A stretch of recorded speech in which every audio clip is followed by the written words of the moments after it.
Malka Noor Online TV channel anda manduni sham kwas nyamula non rashin gwat mene. Bana rach ke riponi to gorliang kete lorodian ko de kaling. Bukorach ke gwete shop karaoke gwete shop kadiok. Men bana focus tin longan wale bana focus ka dung Minister of Petroleum Minister Potkang ki Potkang shol bana madana chalaten wale ka court wada dana chaka luktin jen bana jemen gwit mandan le rode kon kulu we keri pon ko ken kan kononiam mi jiram jidit gore jen o jender channel re support Noor Online TV channel ko misha tek misha bere gwat me da chwa mala shube kiji ka pet adil notification bell de twang ko gwada dana pay dollar da chwa mala shube kiji ba report me ban jelinkel ani biya kamal an walle jen shanka badaka pay diech ronkin dangro jendangro do bakel ci joje non wala sha luk sha je luk mo man cha luk lugan danen man dakre ma cha tin kana je kware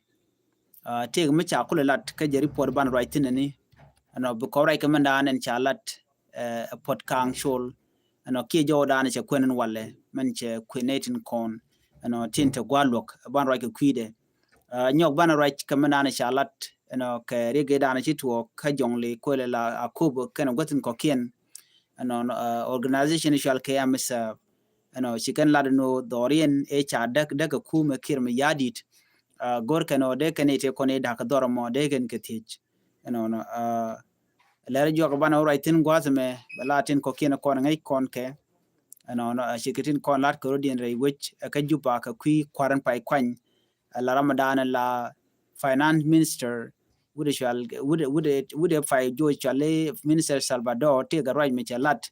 ala jen cha right ketin kon lat ko rudien chit ko ken civil servant cha yu cha ga jek ka ki do mo te shu na ga jo more wi ke so dan ban jo wotia ba yo chana je to gwa se me ke jen leraniam Potkang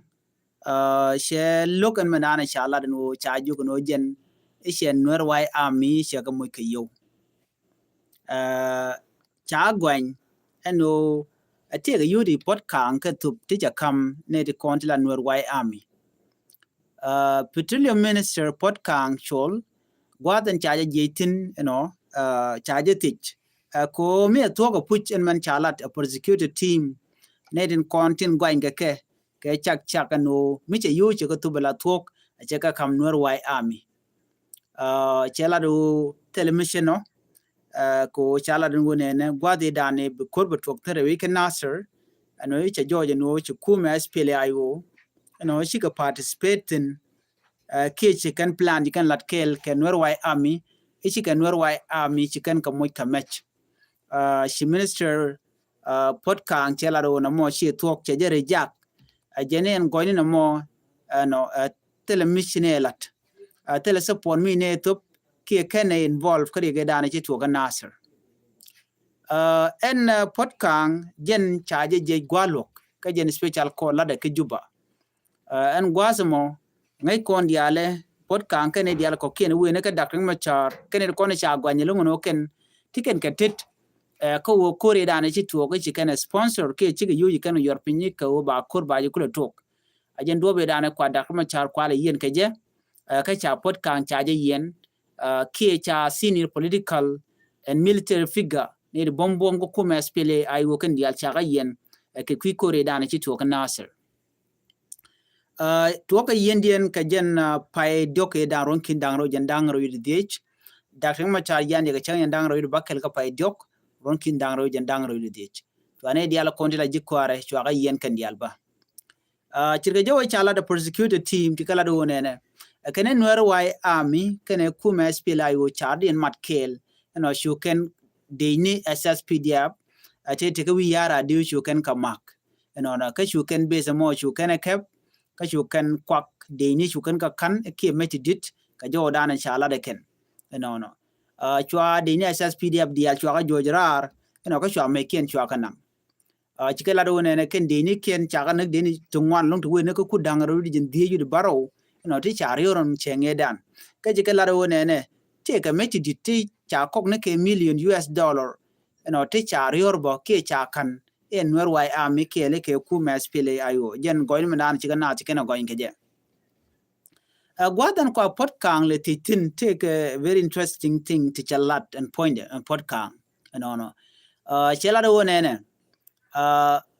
ko cha gwanyo no pot kang no ti ga yuri yetu chega jogo no ne tele yuti che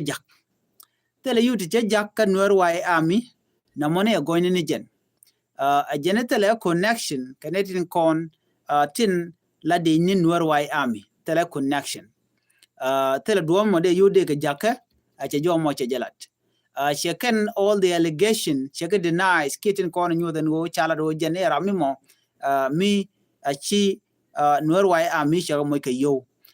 jenna mone ya kaj chi pot kang che nyoko mo logo jen wo ne eno cha jogo no jen che yuri chop ke kidru ku dang die US dollar e che ga to bi cha kam brigadier general og dorchul e ke ritual dungog ni mo walat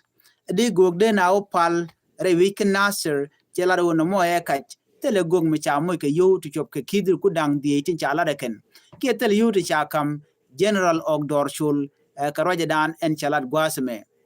genetele ritual mi chalat men dana chalat find men chalat netin kon tila investigator ki prosecution ki prosecutory ajene ka jene money so che jo mo che jo kweni no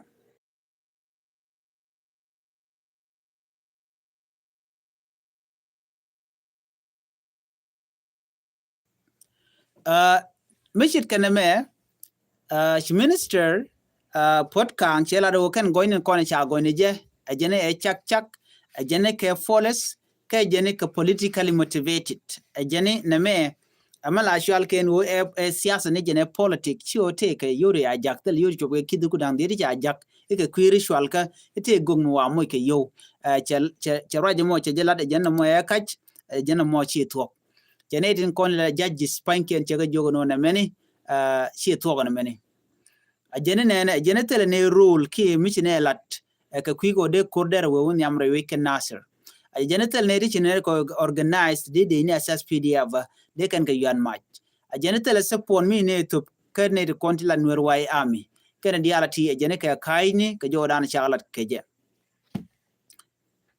chela do ne ajene chaje connect ka duom shajen no ajene tele ka part ke tel mi ka rodian matinen ki koromo ajokan kuma kem yadi no mo shi tuok ne ko nan gwange ke ne shi tuok shenge chi kondi alinga no cha potkang cha je gwany en wojen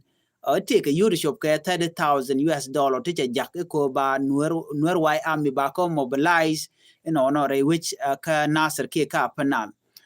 ke ba ka mobilize ke several areas re which ka South Sudan especially panal no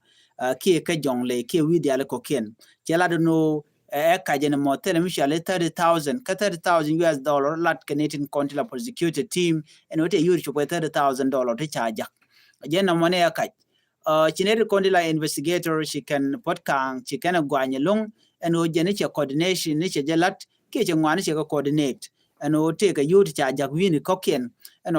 charge gwan gwasa men o jen take a youth che jak ke ampesa dung de kolarno dung Kenya M-Pesa mila yo jakeje wa jenna mo ya ka che tok anyok take allegation odien mishala no jen take yuti che top role Ethiopia kan yuti toni take general miche jake ka kuma SPLA IO take SPLA IO officer miche jake chala do no mone ya ka jena mene ya ka pot kan ki reality che dismiss a kan claim ti ka kaini tele ka evident new than no take yuri ya jagwas mi do no chak nejen ko ba nei la re kan wo chine part ka kon part ke me dana chi tore which ka nasser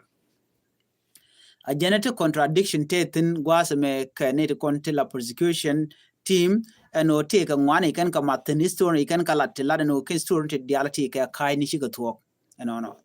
gwada me ko kanedi kontin prosecution team dikala do nene ete ke yori shwale ya jak yo tno ke ne kontin la gok no de na utwet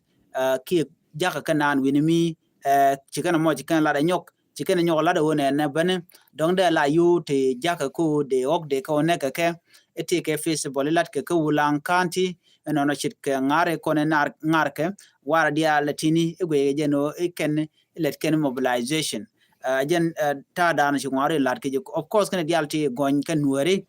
ke chak da ngai kono ko ti kir te ke ne ke ti kel ke je to gor ke je longo no de ne konti la GSP la yo de ke dil gwan ke do dan de ken gwan ke je shi minister chela do ne bani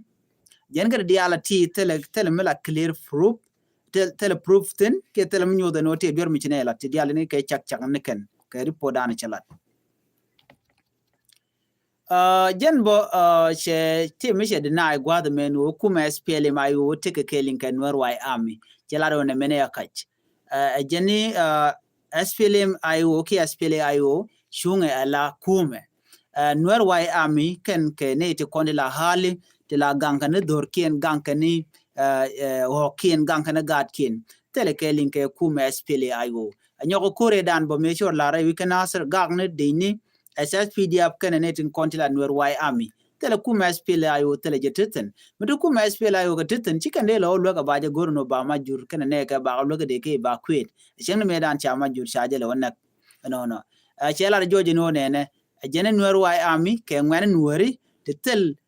connection ke kuma SPLM ayo ke nuer wai army ba tera muku ke control let ken ke widien ma chikene guje no ne me jeka jenta dana ku cooperate ke jesh tele ka control cha control kuma SPLM ayo cha control da kan ma cha tera muku control la ak ke la let ken dor gwada anti guje no china mo cha la mi je Michir kaname wa very important ko ne de konti la prosecuted team siga kanya lad long going ken kuma SPLM ayo ku kan ko ne ken wai army ti dialti ka kaishni ashir meda ne chikan to ko ne ga jen pai doge dan ji korje to ko je cha jono no te de rock de kan mat gwaskel ko de kuma SPLM ayo de ka gwan ke de ka chakaka kon kore dan men right kan jore long ane ko la ne kin mi yadit lat ken jeno chidin jopo ku dangaro jindid baro cha kanak ka cha commander rien military commander cha janak David Majuda jana dan la focus ko te ka David Majuda long ko cha general mo cha janak janta dan lat ken je ko chete ka dun wani yarden lat ka kore me chi ko che to ga Nasir cha goddi al che ga dak rewi ken Nasir che bandar ngai kone even nam right kon te metela mal ka Sudan ka kwi ka me dan chi to ga Nasir jen kwala gujeno milat keme akir me yadit awa politically motivated jen chala da pot council ke chala da men chalat en wo kon sine dwelat jene akaj pot kang ba cha nyo mu gwen ke je ka raje dane che ke je no kare di we dane che tin kamera FM chala da me lada me dan tele politic mitrade ko en message lada ka kare dio chen darang ne je ka nuari chen darang ne jaga ne kon te ka Nasir chen darang ne jaga ne kon te ka ulang ko darang ne jaga South Sudanese in general dung peace agreement melat ke ne je te ke ne te chwa kula lat tele mobilization mitrade tele siyasa mitrade lat ke no ngopen peace implementation ke jamo ko la lantin kon tin la gap tin cha mal cha ka nong ke je ke cha mal cha let ke je chela do no mo tele connection ke tin kon tin cha blat ka court ke gwalo pot kang shol ken dakama char ken dial ko kien ten cha yen kel ku ken serious charges ku ken ka ke cha no widien chit ke liai dan china liu ke je me china nyen ka Nasir cha la widien no cha ken me chin ko ne chi yar bo gwa ko cha la widien ti dial tini jen kwala cholo titini ka tishal ke politically motivated no tele ka connection ka peace violation e dan shoda la kon kim yadi che peace agreement che violate wal and why army she a part of the peace agreement can panken ordinary citizen tichi feel jeno ne ti nakane kola duoro to ba ga yong ne tin kola de SSPDF changa ke jek re duarin ajeno ko kor ku jele trigger na mo ajene dane choda lat right now sin wone ne dagma char ajaram dana balun ken jikware muguro jeno so Sudan bete kamal ko ken all the evidence ko na cha gui ke cha kolega ken ne de ti wa ken dia riudien dial eno ke kashni tele mun la to meritin wana ka reported again MSF chi take a demand chi kana lat ken gor ken justice ken gor ken no bane dial tin kon you know, nate konte cha dulwal cha je bogaken la dini assesspedia kana gor kan michina mo ko de ka right eno ke kum so Sudan ke de ne to de ke tich ke de ke el accountable ka medan chikenalat ko en dore dane cha bok ngai kona kalankan ke go diale ko ken cha hospital cha je bok kol fan gag by the way wol fan gag gwa de dan cha je bok batte mi chikan ko lat gwa se mene kan jiya mase kana gwa de dane bina bi ka bok chikan na chikan ga direct kene hospital take GPS kwanat kwa ga direct no gwa de me dual wal de tinone kana bok eniam kwan bok ne pharmacy gwa dan la wala ga kwakten chukene book and then after that you can no ken panken ba bekene le book amendul wala dit ke changro dien gon moment te patientaten katiken healthy worker ticketin changna metin kon la doctor ticketin ken patient chukene book tangi ken go en wona me take a coordination ka coordinate kon la te ko online chit ke GPS te te nyod jen wona me dual wal a charge de book balat ke je mi cha plan ke cha target ken lo na kanana edul wala mo chane dang baro chaga nektin ne keri po dane chalat ka jongle ka jen changa diok ka pa dich ya changa diok ka pa dich ronkin dang ro jen dang ro wide dich in gwaze dane bana ba ka bugja shiyama sep chikala ro ne go ne no ba ne kam clear information ngam ba teach ka jen destruction me mandaka dul wal ka jamone kana kana rede ka dul wala wa jen the only health facility in the area memo kuna ku kale tek ano ba health facility ba ka dak chitkete chi kon kalat ken ku SSPDF ko ku kan bom ni je helicopter ke ga gunship no so kan ai kana tin konti la patient kare de shagu je no me a destruction of property ba a destruction of civilian property yer kan ne nying ne kon la jigu gwandu motere de muretin tenene kon la latin ka ji humanitarian so shagu je no me a violation ka human right so na me mi chala raken right now they are demanding justice ko de kan reconin book dul wal goro jeno de ka teach but still tera mi chana la no kan reconin chin vol ko bikana bikan ga dul wal ki biga dul wal bikan de right now dul wal chai destroy already tell me ten when money na me de la jen report and yen ling ka kui dul wal man chala de am seven no gor karamadan e daga ka ngam ba teach ko daga je helicopter chela GSPL IO but kaniri konti la dini SSPDF ko ren yal ma jaka ne je chi nyo right bone ka kwi akobo ba cha je cha ga de bonu mena dul wale kare dialati ku me kir mi yadi let ka mone ko gore je no da nu da ka nak ke da tel mo ga ma de kene je so jen ta dan lat ke je kir mi yadi wana ka report jak our final report na me bala rojadan chalat ka kwi minister pai kwan but bele la mi check wude me cha jugo no ne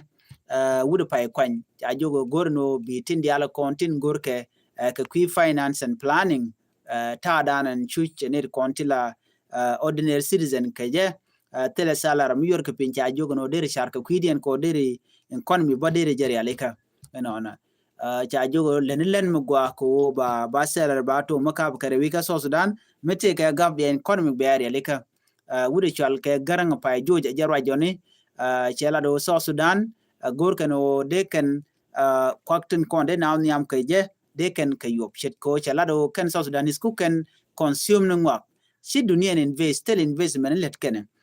chang to kwakte ke ngai ke no country take resources take petroleum, take gold. Can all these resources chamganeke tell me we can investment. Yana kule jogono de na they can invest, you know. Michina invest there kule tuogono but to go to balare wike so Sudan. A gen so Sudan future tell a future on term ko dial chaka gak.